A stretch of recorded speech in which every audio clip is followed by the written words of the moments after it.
What's going on, my people? Do me a favor, please. Make sure you check out DNKKnives.com.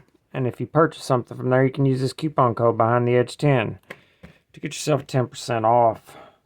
We're going to, as you've seen from the title of the video, we're going to check out, I'm going to show you guys the compression lock and why it is so strong and good. It is quite good. I had it partially disassembled here to make this a little bit quicker, but I had a comment the other day. Somebody got their first paramilitary 2 ever, and they said they were a little let down because they said it's just basically a liner lock on the top. But as I told him, it is most definitely not just like a liner lock. So a liner lock, whenever you open it, it engages the tang of the blade. So that lock goes in, and that's what keeps it from folding back up. The compression lock is much, much different. So instead of engaging the tang like this or the liner lock, what it does is, let's get it apart here, it falls into this notch. And when I say it falls into the notch, let me find something here to point it out. So it'll lock into this notch, making it basically impossible to close the blade. So it's contacting here. This is technically the tang. This cutout here, I'm not sure if you guys could see that. My camera's not great. So it engages here, but then it's also locked into this notch, and it touches up here a little bit as well. So it's kind of like a triad lock. Probably not quite as strong, but close. There's more than one point of contact, basically, and that keeps it from disengaging. So I'm going to try to show this. Whenever it,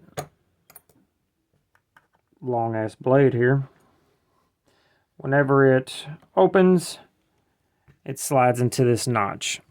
So in my opinion, that makes it way stronger than a liner lock. So it would have to go this way to close, and that's just not going to happen in any universe, unless you disengage it on purpose. So this is quite genius lock, in my opinion.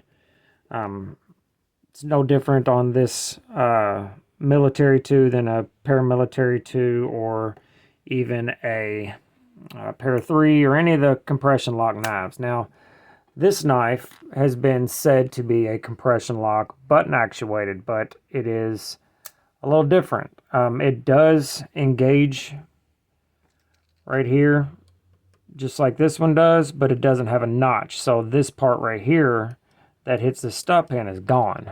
It doesn't exist on this knife, as you can see right there. So it just engages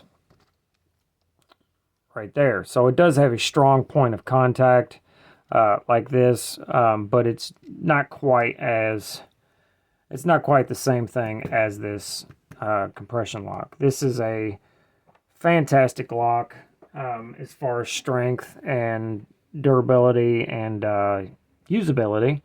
It's not exactly my favorite, but I do respect the engineering behind it because it is pretty good. It works great. I'm going to clean this thing up a little bit. I've been carrying it at work quite a bit before I put it back together. Part of the reason I wanted to take it apart anyway, to clean it up a little bit. I wanted to see the wear on the phosphor bronze washers as well. Looks about normal. A lot of times I'll polish them. I'm not going to on this one because I don't care about the action at all. So there's a little bit of uneven wear on this one. It just seems to be on the very outside of it. Not sure if you guys can see that. It's not a big deal. It's not a thing at all, really. Just pointing it out. I will put a little bit of gunny glide on it. Actually, you know what? I got some Slick 'em all somewhere. Let's try that. I've had this stuff forever and I've only used it once. Slick 'em all. You can buy this somewhere. I'm not sure where. I'm sure somebody in the comments will know. Put a little bit there. A little dab. You do not need a lot. I'll slide the blade on. And put a little bit here as well. I like to put it on this side, the blade side of the bronze washer. Some people put it on the liner side. I don't think it really matters which side. It's just a preference of mine. So, yeah.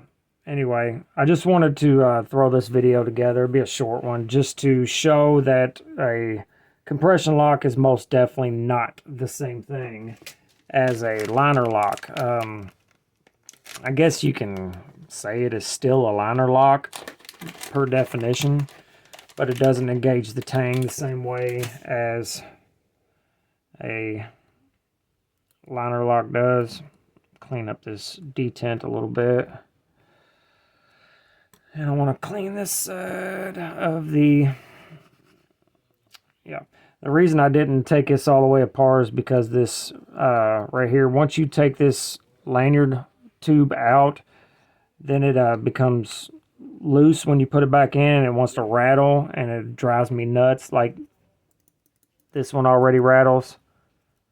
Since I took it apart to take that detent out, it rattles and it drives me absolutely crazy. Alright, so I'm going to put it back together. I'm going to use a little bit of Loctite stick. It's the best stuff that's not permanent, because I will inevitably put this take this apart again, I am sure. It's really all I got on this video. If you want to watch me put it back together, you can. If not, guys, I'm getting really close to 3,000 subscribers. It'd be awesome if you are not subscribed, if you could subscribe for me, please.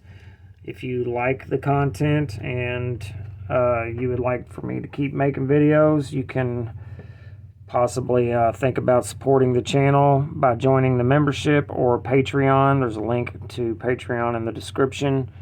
I prefer Patreon over the membership because you can get the money anytime and you don't have to wait for to have $100 built up like you do for YouTube. Like, it takes me 3 months to make $100 on YouTube, so I don't have access to it immediately.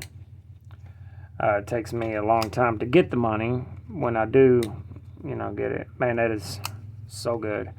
And it is centered. This is the first Spyderco I've gotten that was centered in a very, very long time. Where'd it go?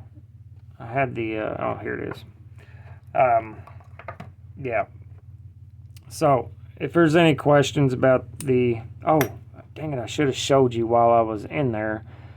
There's a way to tell if a Spyderco Para 2 or Military 2 is fake.